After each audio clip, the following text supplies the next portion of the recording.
Okay, I'm going to attempt to retell a story that was shared with me this week.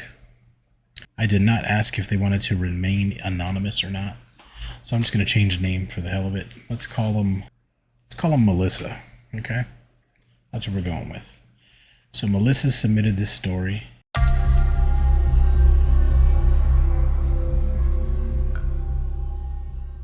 In her story, she says that she used to have her door cracked open a little bit, her bedroom door just a little bit, just to let a little bit of light in. Now she's like 7 or 8 years old. I may be doing the math very wrong, but she's young, asleep in her room, and suddenly she just starts hearing scratching coming from her closet. Just kind of like it's enough to make somebody uncomfortable. So she would look at it and just be like, huh, what am I hearing? So her mind instantly went to like, okay, it's probably nothing. Let me just go to bed.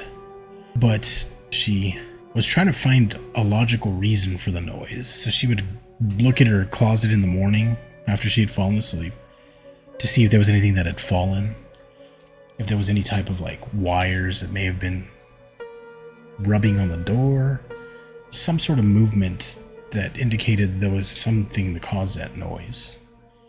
And there was nothing that made sense. She had some basic things in there, like I think she mentioned she had like a Nintendo, some basketball sports things in there, but none of those things would recreate that sound that she would hear on a nightly basis. This was not a one-time thing.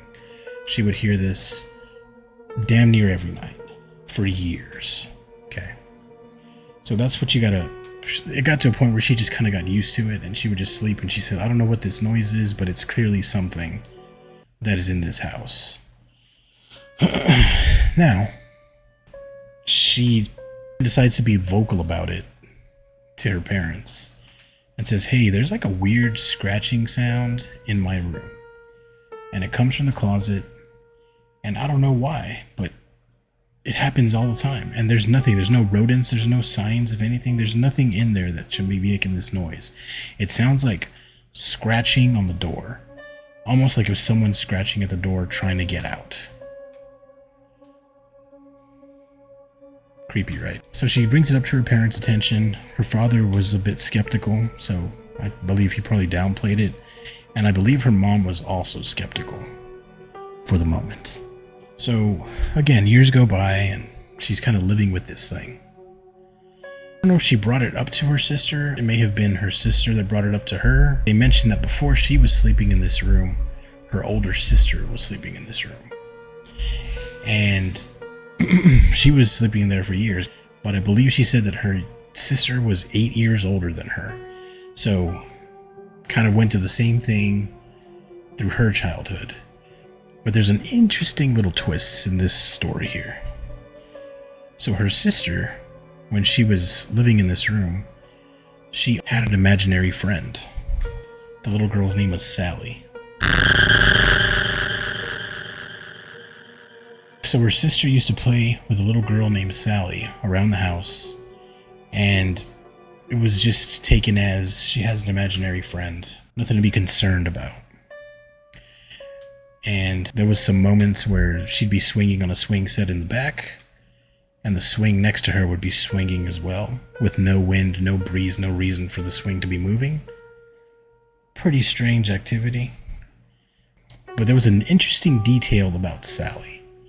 Sally apparently had like a wound on her head, and it looked like she'd been hurt.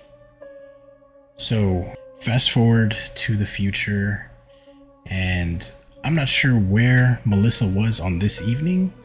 She may have been out of the house or at a friend's house. I forget that part of the story. But her mother and father had gotten in a bit of an argument, and she did not want to sleep in the same room with him that night. So she decided to sleep in this room where the experiences have been happening. And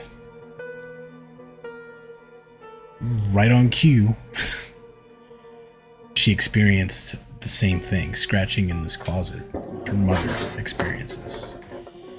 So, the next day, Melissa gets back to the home, and her mother's just sits her down. Melissa, I need to talk to you. And she says, I believe you. And Melissa's confused. You believe me about what? About the scratching. Because I was sleeping in the room and I experienced it as well. Now that Mom was on board, they got a priest involved. I don't know from what denomination. I don't know any of that information. All I know is they got a priest to come and bless the home. And they wanted him specifically to bless that room, that closet. Because now you have 3 people that have experienced it, right? You have 3 people that have experienced the scratching in the closet. And the priest had information on the family that had owned this home previously and mentioned that it was a family from California. They died in a car accident.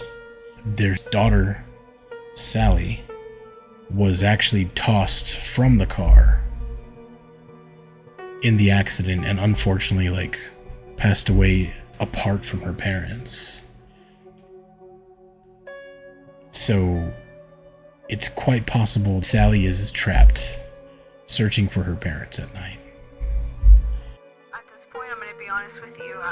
I don't know what to believe, but just the simple fact that I experienced scratching in my closet as if somebody was wanting to get out the same way that did. It freaks me out that I lived through that for so long as a kid without having anybody believe me.